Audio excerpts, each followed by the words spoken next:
بسم الله الرحمن الرحیم.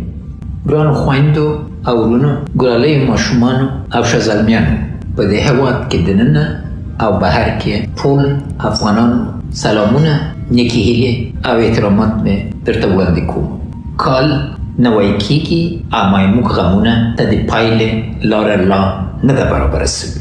موږ یو دوه لارې کې یا به د پخوا 40 کالونو غلط تصامیم او تګلارې تکراروو او که هغه لارې باندې روان سو، له یوې خوا نه به په 21مې پېړۍ کې د بشري مرستو مستعمره ګرځو او بل به خدای ناکړه ناخواسته د نورو د پردیو بیا د جنګ میدان او یا د لوټ کولو د عامه داراییو له نورو لخوا شهیدان وسو.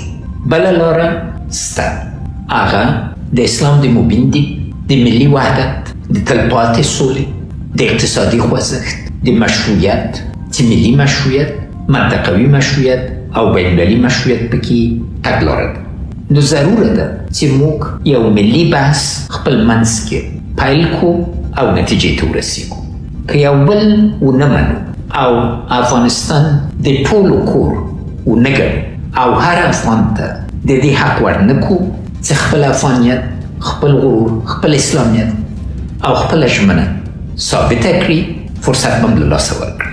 د یو بل په منلو کې نن موږ ټول ټولېدی سو او د خدای له برکته هم فیزیکي شتمنۍ او هم پانګې او هم خاصتا انساني ظرفیتونه لرو چې د هغه لارې نه کولی سو چې له لوږې، له مجبوریت، له بېوزلي نه ووځو.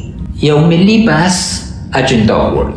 د دې دپاره موږ باید هم له تاریخ نه عبرت واخلو او هم په دې پوه سو چې موږ فطرتا آزاد پیدا سوي یو او یو بل ته له احترام سره ګټو سترګو لیدلو سره کولی سو چې د تاریخ په سختو شیبو کې یووالي ته راسو. نو د دې اجنډا دپاره ما وړاندیز دا ده چې کم له کمه دا اووه عنوانو باندې فکر وکړو، نتیجې ته ورسیږو او باورمند یم چې ټول نور خویندې او ورونه نظریات لري. خاصتا خویندې نن ډېر سخت وضعیت کې دي، ځکه د کورنۍ د مدیرانو په حیث باندې نن دوی دا فیصله باید کوي چې کوم ماشوم ډوډۍ وخوري او کومې وږی پاتې سي. دا زموږ افغاني غرور او ملي شعور سره مناسبه نه ده. نو ځکه لومړی پکار ده چې وضعیت تشریح کړو. په څه رقم خوږ سوي یو، کوم اقشارو صدمه لیدلې، لومړیتوبونه څه دي او په څه طریقه هغه مرستې چې راځي په شفافه او مؤثره توګه مدیریت سي.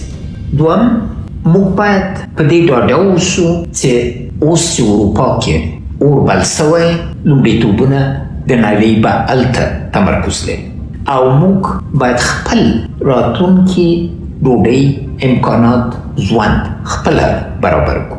دلته دا اووه کاله ثابته کړله چې له اوبو نه نیولې تر موقعیت پورې موږ دا ظرفیت لرو چې ځان ټول کړو.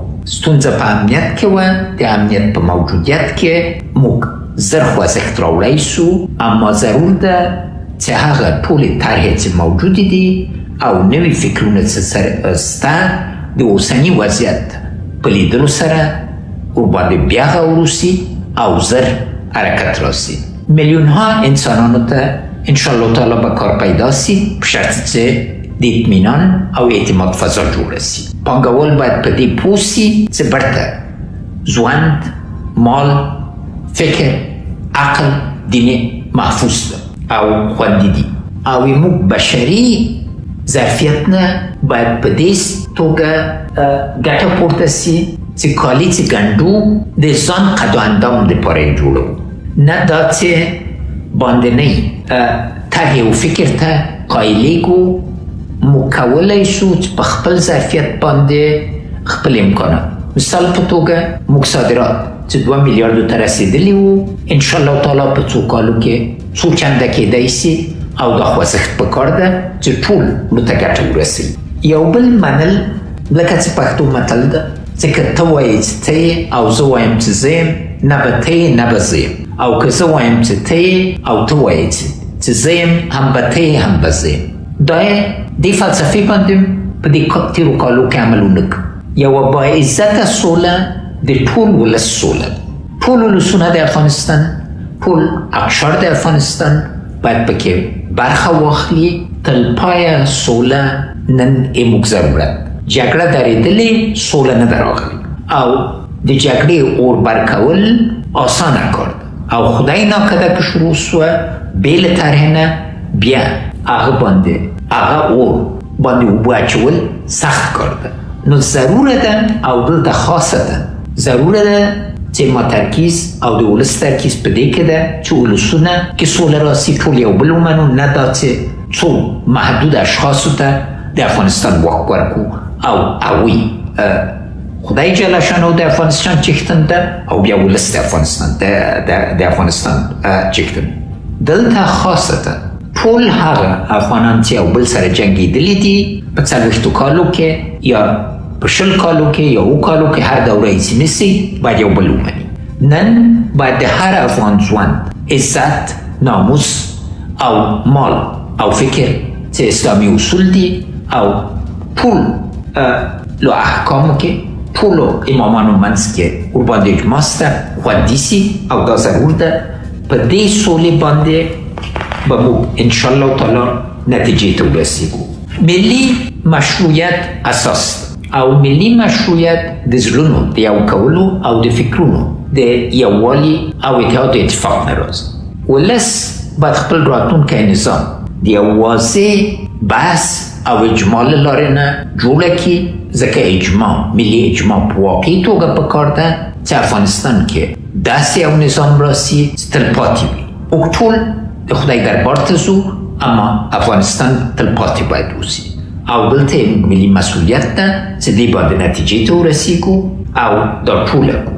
بې د ملي مشروعیت نه منطقوي او بینالمللي مشروعیت ترلاسه کول ګرانه ده، اما ملي مشروعیت سره په واضح نقشه د لارې موږ کولی شو چې منطقوي او بینالمللي مشروعیت ترلاسه کړو او بیا یو سرلوړ افغانستان باندې نتیجې ته ورسېږو.